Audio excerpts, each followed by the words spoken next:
할렐루야. 사랑하는 대강의 가족 여러분, 오늘 하루도 하나님의 말씀과 동행하는 삶이 되길 소망합니다. 오늘 함께 나눌 하나님의 말씀은 마태복음 21장 23절에서 27절 말씀입니다. 예수께서 성전에 들어가 가르치실새 대제사장들과 백성의 장로들이 나와 이르되 내가 무슨 권위로 이런 일을 하느냐, 또 누가 이 권위를 주었느냐. 예수께서 대답하시되 나도 한 말을 너희에게 물으리니 너희가 대답하면 나도 무슨 권위로 이런 일을 하는지 이르리라.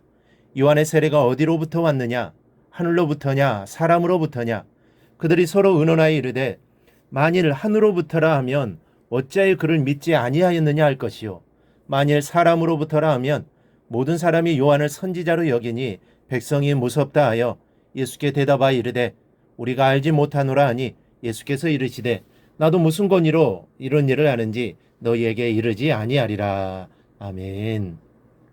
성경을 보면 참으로 안타까운 것이 있는데 그 중에 하나가 하나님을 위한다고 하면서 예수님을 멀리하는 것입니다. 하나님을 사랑한다면서 예수님을 죽이는 사람들이 있습니다.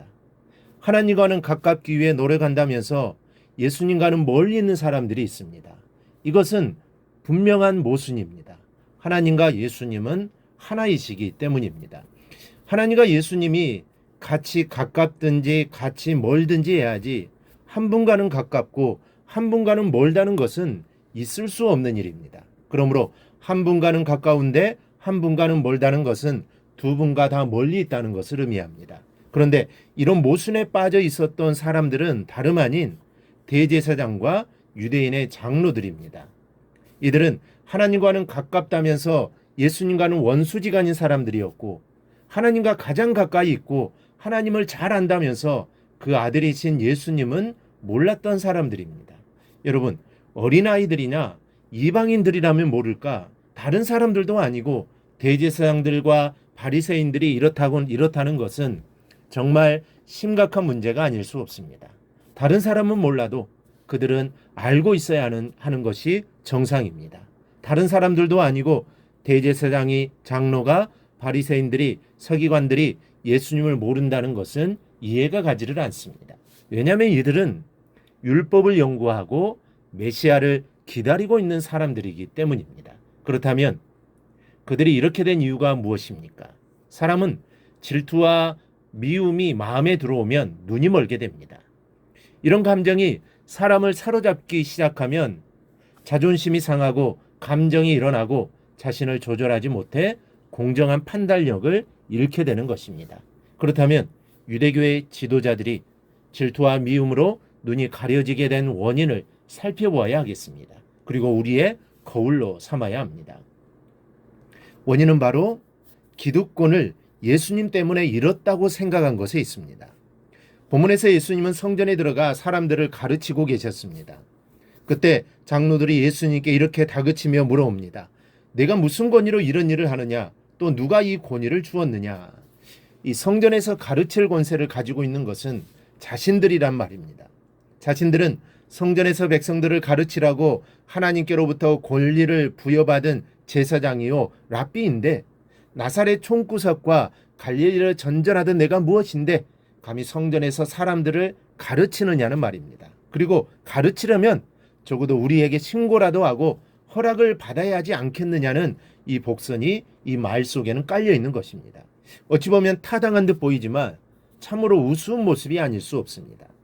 성전의 주인이신 하나님의 아들께 감히 성전의 관리를 맡은 종들이 권리를 주장하며 하나님의 일을 방해하고 있으니 참으로 어처구니 없는 일이 아닐 수 없습니다. 여러분, 우리도 자칫 잘못하면 이런 우를 범할 수 있습니다. 교회 안에서 믿음 생활하면서 기득권이란 없습니다.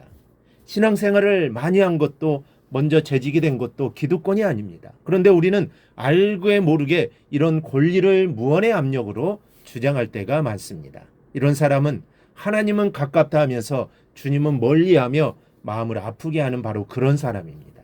본인은 신앙생활을 열심히 한다고 하지만 하나님이 보시기에는 자신의 의만을 쌓는 행위일 뿐입니다.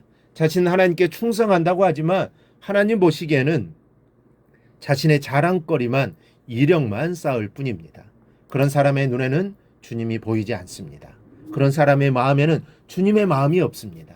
본인은 보인다 할지 모르나 그의 삶 속에 예수님은 살아계시지를 않습니다. 그렇다면 어찌해야 이런 잘못으로부터 나의 신앙을 지킬 수 있겠습니까?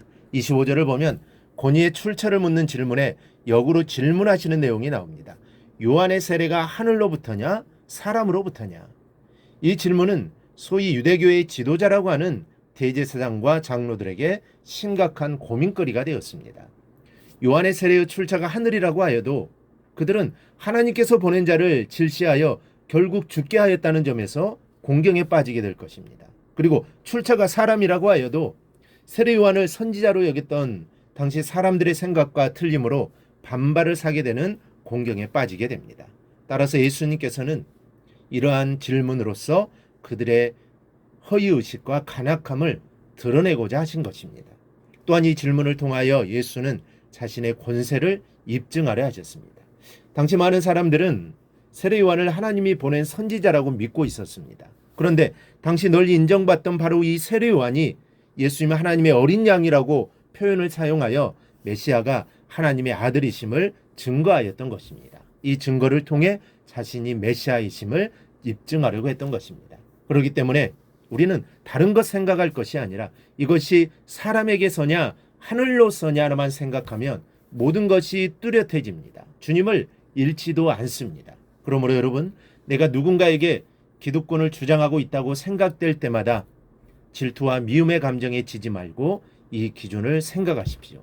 이게 하나님을 위한 것이냐, 사람을 위한 것이냐, 하나님의 영광을 위한 것이냐, 내 자신을 드러내고자 하는 것이냐, 이것만 생각하면 내 자신을 드러내지 않는 삶을 우리는 살 수 있을 것입니다. 우리 모두 오늘 바리새인과 유대 종교 지도자들처럼 예수를 죽이는 자가 아니라 예수를 살리는 자가 되시기를 바랍니다. 그리하여 내 삶을 통해 하나님의 영광만을 드러내는 삶을 살아가기를 주님의 이름으로 축원합니다.